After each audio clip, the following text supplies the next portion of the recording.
everyone. I hope you guys are doing well. Welcome back to the session for current legal knowledge. And in this session, I would be discussing certain judgments by High Court and Supreme Court for the month of November 2021 and some parts of December 2021. So let's just go ahead. The first thing that we have to discuss is a notice given by Delhi High Court to the center regarding recognition of lesbian and transgender marriage. So ये अब ऐसा matter नहीं है जो अभी निकल कर आया है. This has been going on for a very long time, and this actually started in 2008 with the case of NAS Foundation versus State of Delhi, Territory of Delhi. Now, जब ये नास फाउंडेशन का केस आया था तो उस moment पे Delhi high court ने एक्नॉलेज किया that gays and lesbians are part of society and section 377 को पार्शियली स्ट्रक डाउन कर दिया. When the matter went to the supreme court, the case became Suresh Kaushal versus Naz foundation. The court, supreme court rejected the findings of Delhi high court and court ने उस moment पे यही बोला that Indian society at the moment is not prepared enough to consider gays, lesbians, transgender, bisexuals as a part of society where they openly come up and tell the world that they're gay or lesbian. तो हो सकता है people might be rejecting them, people might be doing certain offenses against them and not accept them as a part of society. अब ये matter वहीं खत्म हो गया back in 2011. In 2018, when the case came up for Navtej Singh Johar versus Union of India, that was the time in the landmark judgment, Supreme Court struck down, partially struck down Section 377, giving gays, lesbians, bisexuals, asexual people a proper right where they can come out with their sexuality, live with their partners, and go ahead, and this will not be considered as a offense under IPC. यहाँ पे अभी भी एक दिक्कत थी. Even after Navtej Singh Johhar's judgment, the court did not acknowledge or give any specific right with respect to marriage. So basically, at the moment, अगर कोई gay couple है, lesbian couple है, bisexual है, transgender है, वो अपने partner के साथ रह सकते हैं, साथ में एक घर में रह सकते हैं, relationship में रह सकते हैं, but वो अभी शादी नहीं कर सकते. So any right that your partner gets by being married to you, those marital rights, obligations will not be given to such partner. So उसी की लड़ाई में there are certain petitions filed in Supreme Court and also certain petitions in Delhi High Court. So ये जो case है ये भी दो पिटिशन का है where the cases of Zainab Patel versus Union of India and Nivedita Dutt versus Union of India. So there is a transgender couple जिसने already शादी कर ली है और वो चाहते हैं कि इंडिया के लॉज में उनकी शादी को रजिस्टर किया जाए, उनको एक्नॉलेज किया जाए. And there is a lesbian couple who got married in some other country, in foreign land, and want that marriage to be acknowledged in the country.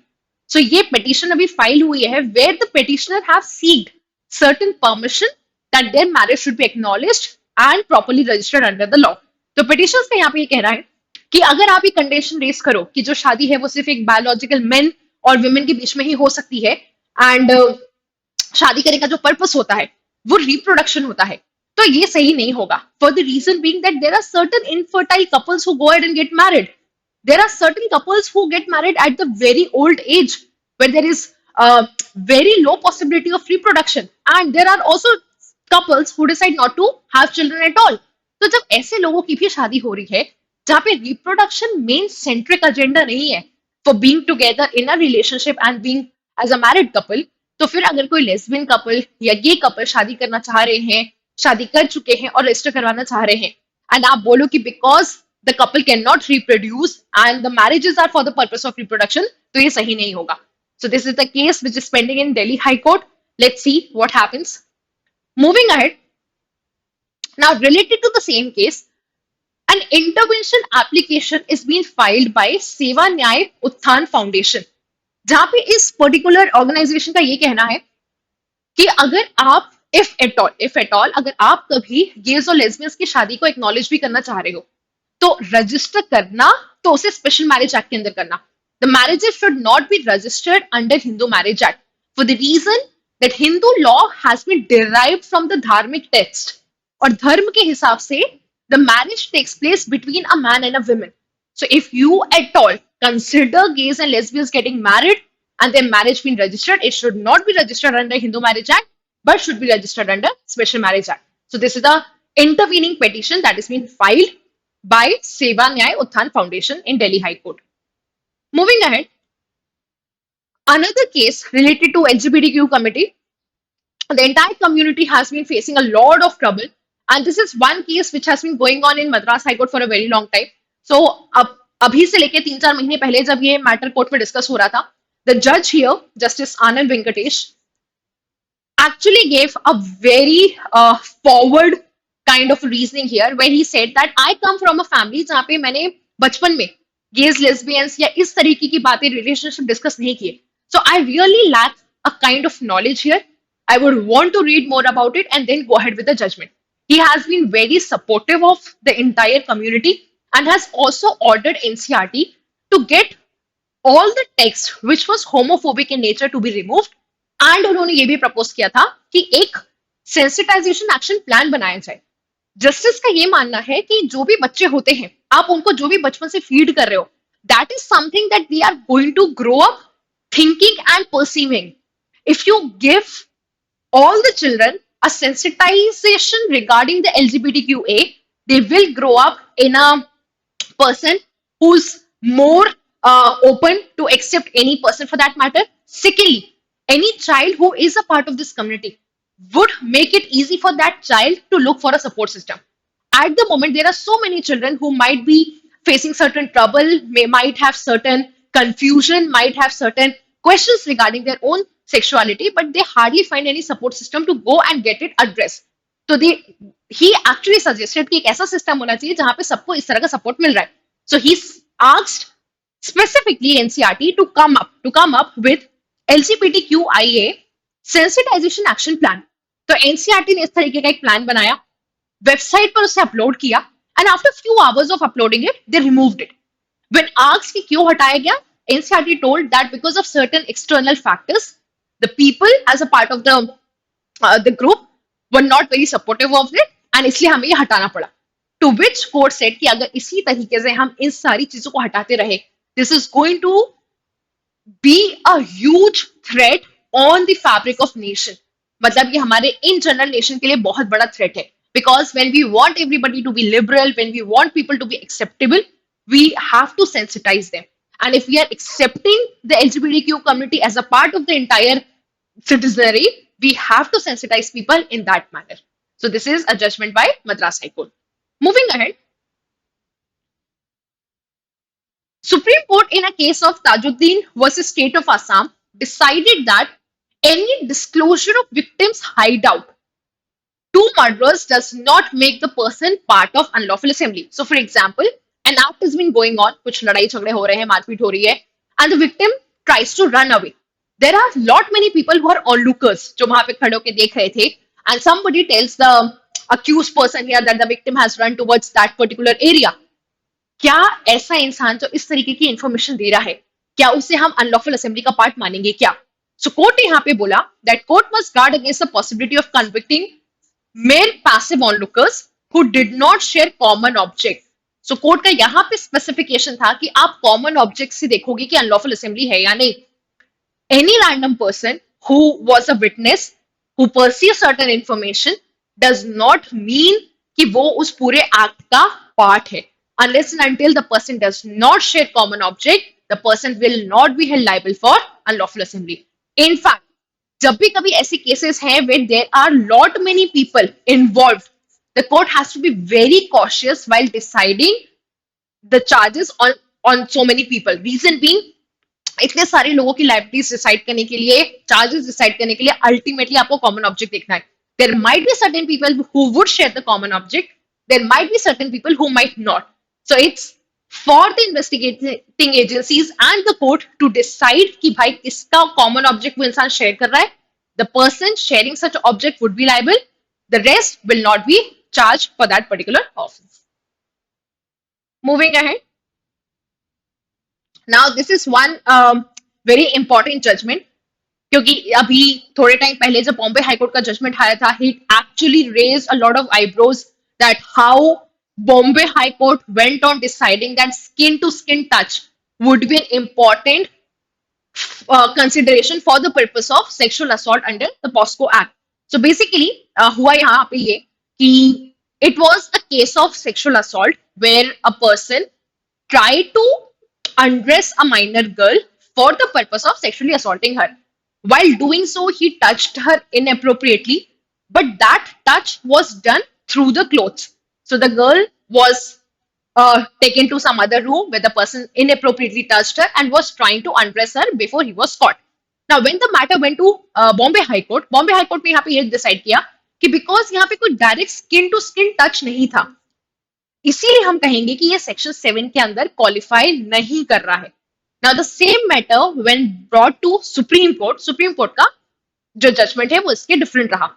Supreme Court went back and discuss कि किस तरह section 7 की जो दो parts की definition है उसे अलग अलग परसीव करने की जरूरत है. So section 7 here talks about that with whoever with sexual intent touches vagina, penis, anus or breast of a child or makes the child touch vagina, penis, anus, breast of or such person or any other person. तो ये एक वो part हो गया where the person is doing certain act of touching certain body parts or making the child do the same. ये इस part को अगर हम हटा दें तो we have to concentrate on the second part of the section 7, that is does any other act.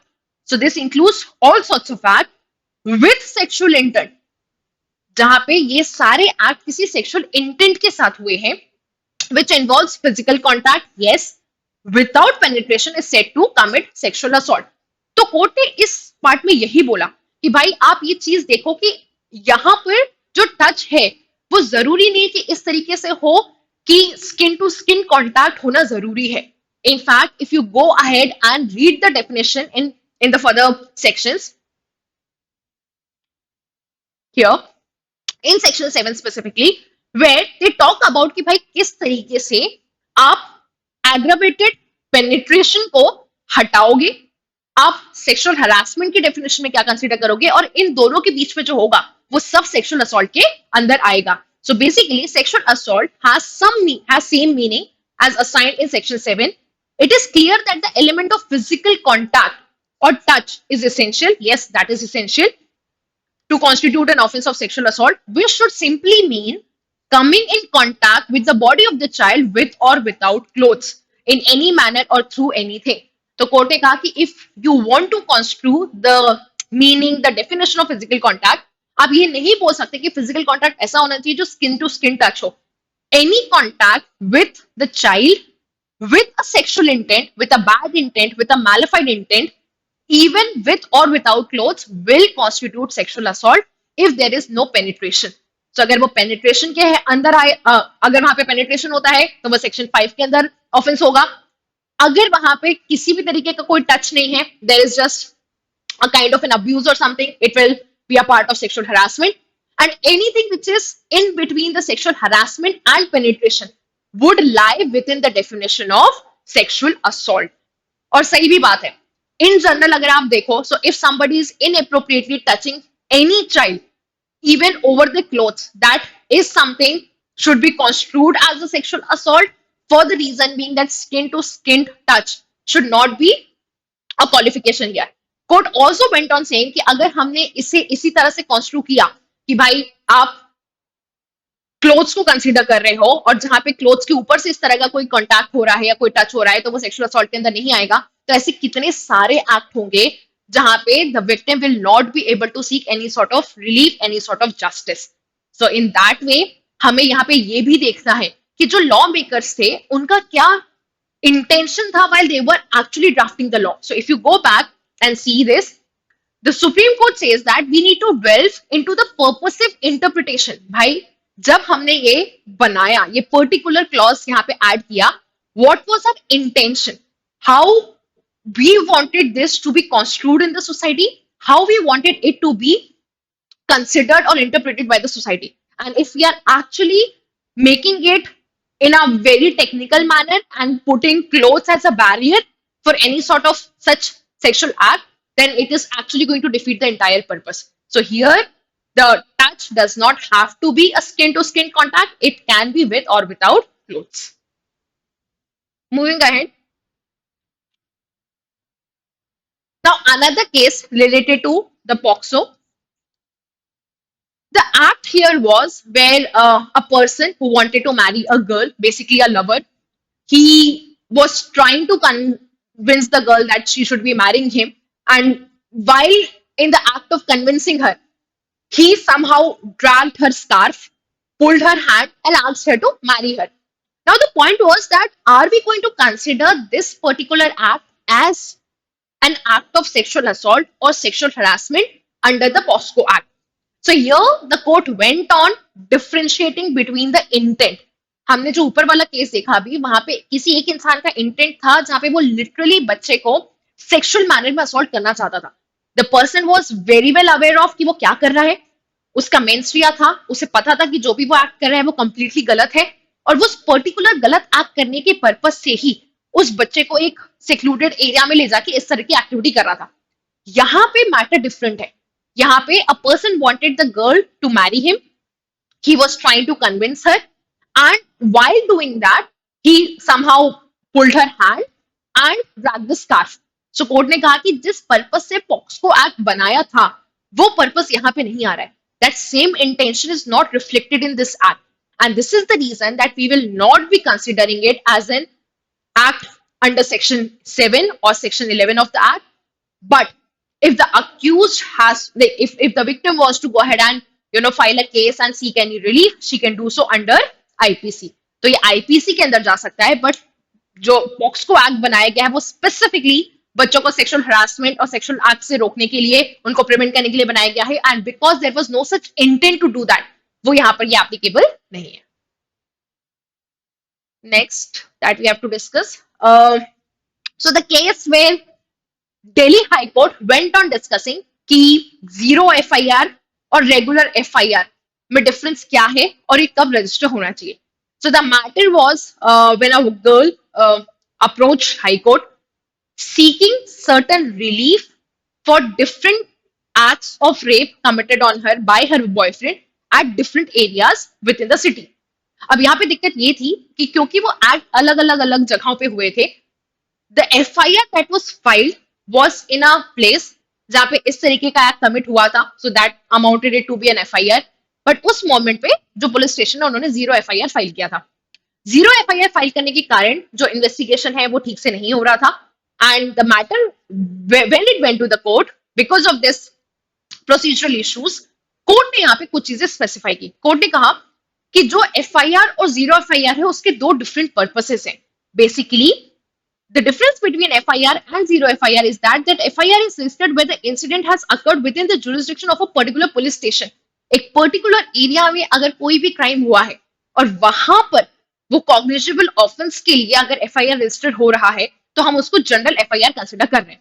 But if the act has taken place at some other place और आप FIR कहीं और लॉन्च करने के लिए आए हो किसी दूसरे जुरिस्डिक्शनल एरिया में, टेरिटोरियल एरिया में, तो वहां पे क्या फाइल होगा? Zero FIR. So zero FIR can be lodged at any police station irrespective of where the incident has taken place. Court also noted that zero FIR becomes very important because you don't really have to wait till you go to that particular area where the crime was committed. In fact, you bring that particular act to the notice of the authorities wherever you are through the zero FIR. So zero FIR becomes really important. So court ने कहा कि you don't have to get confused, you don't have to worry about that. The FIR that was filed should not have been conceived as the zero FIR, but the FIR because one of that sexual act was committed in that territorial jurisdiction. But while deciding that particular case, court reiterated कि दोनों में difference क्या है.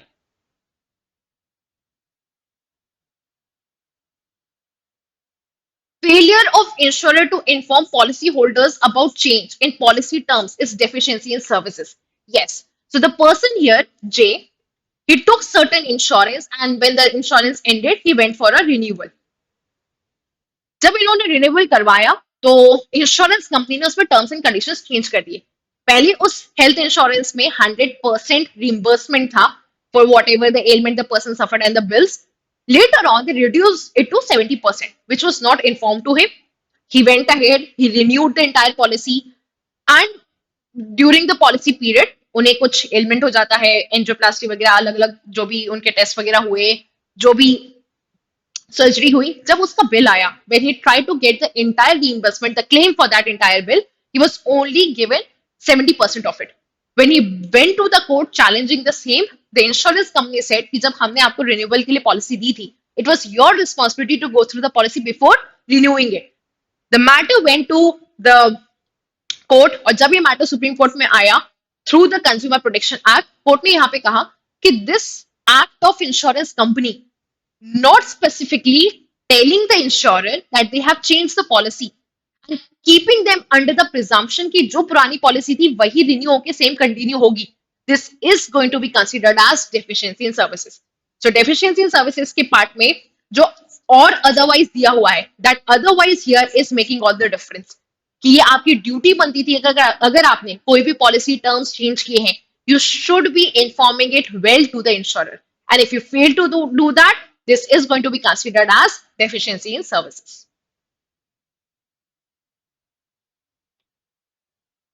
Delhi High Court, in the case of Ram Gorakshak Dal versus Union of India, decided that consumers and like people in general, consumers have right to know what they are consuming.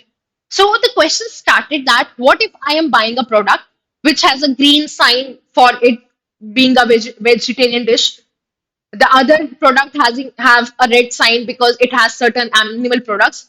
ये distinction तो हमको in general समझ में आता है, but कुछ ऐसे भी प्रोडक्ट्स होते हैं जिसमें बनाते टाइम उसमें कोई एडिटिव मिलाया गया था, कोई इमल्सिफायर मिलाया गया था, या फिर कोई प्रिजर्वेटिव मिलाया गया था, which had certain elements or maybe certain ingredients which were animal derived products, specifically meat. अगर ऐसा कुछ है और वो स्पेसिफाई नहीं किया जा रहा है, तो आइडली क्या ये लोगों के राइट टू लाइफ और राइट टू रिलीजन के साथ वायलेशन है? Yes. So for an example, if you are consuming a burger, a complete veg burger, but it has mayonnaise on it, and that particular mayonnaise is being prepared from the egg white, from eggs. The person consuming it is a complete vegetarian, maybe for the religious purposes, maybe for some other purposes, and has no intention to consume any animal product, especially eggs or meat. But उसको लगा कि ये तो veg dish है, उसने खा लिया, and the mayonnaise contained egg white. तो क्या ये इंसान के राइट टू लाइफ और राइट टू रिलीजन को वायलेट करता है? यस. सो कोर्ट यहाँ पे they went on saying that the companies have to completely disclose all the information कि आपने जो भी इसमें ऐड किया है वो प्लांट बेस्ड है, वो एनिमल बेस्ड है, या उससे भी इंपॉर्टेंट केमिकल बेस्ड है. There are certain chemicals which are injurious and harmful for health, and this is not specified in the products. In fact, if you have seen products, it just mentions that it has class 1 preservative, class 2 preservative. The point is, as a layman, I don't know what is class 1 preservative. I don't know what class 2 preservative is. So it has to have certain specification कि भाई ये preservatives होती क्या है, उसमें डला हुआ क्या है, exactly क्या ingredient है. So court said that it's the duty of the manufacturer to disclose all such information.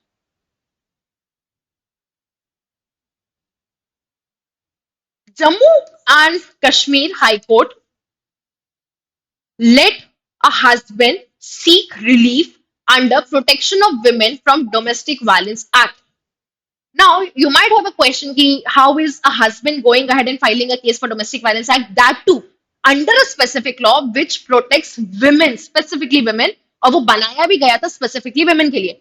So this particular case leads us to the earlier cases which has been decided by High Court and Supreme Court. So the first case that we have to discuss here is a 2016 judgment by Supreme Court in the case of Hiral Harsora versus Kusum Narottam Das Harsora. यहाँ पे question उठा कि जो DV act के अंदर definition दी गई है respondent की, वो डेफिनेशन सिर्फ मेल अडल्ट मेल की बात करती है. अब यहाँ पे दिक्कत ये है कि what if the act is been done by some female, what if the act is been done by a minor male. अगर ऐसा कुछ होता है तो you are actually leading a victim to not get a proper relief under this act because of certain technical issues. So जब ये case Supreme Court गया in 2016, Supreme Court decided that we are going to remove the term adult male. Through precedent, we are going to remove the term adult male, applying the doctrine of severability, where we sever the infected part and let the entire law remain as it is. So doctrine of severability apply किया गया, and they read down the provision of adult male and the rest of the section was held valid and constitutional. They also made an observation that while removing this adult part, we are making it available for even minors to be prosecuted and also for the women who can be a part of it. Now, a similar kind of judgment was given by Karnataka High Court in in year 2017. इस case से पहले जो supreme Court का judgement था उसमें supreme court ने एक और इंपॉर्टेंट बात बोली. Supreme Court mention that court also recognise the violence can be perpetrated against by a woman against a woman by a woman and this includes sexual violence. ऐसा भी हो सकता है. Thus if we remove the adult male, वो जो adult mail का definition है या वो पार्ट है, अगर हमने वो हटा दिया, so we are making this provision where respondent can include anyone without any differences being made on the basis of gender and age. मतलब if mother-in-law, sister-in-law, ऐसा भी कोई person है who has committed any act like that, क्या वो इसमें respondent हो सकते हैं? Yes. Karnataka High Court went even a step ahead and gave the definition in such a manner where even the men can go ahead and seek relief under Domestic Violence Act for any sort of domestic violence that he has suffered through his wife. तो यहाँ पे दो judgements आए जो एक ऐसा law जो specifically women के लिए बनाया गया था उसको जेंडर न्यूट्रल कर रहे हैं. सो सुप्रीम कोर्ट यहाँ पे बोल रहे हैं कि रेस्पोंडेंट कोई भी हो सकता है, doesn't have to be specifically the husband. Karnataka High Court also said that the husband can also go ahead and seek any relief. And relying on these two judgments, the Jammu and Kashmir High Court went on letting a husband file a case against his wife seeking protection under Protection from Women Against Domestic Violence Act. So I would like to tell you one thing here that there is no specific amendment that has been done with regard to this.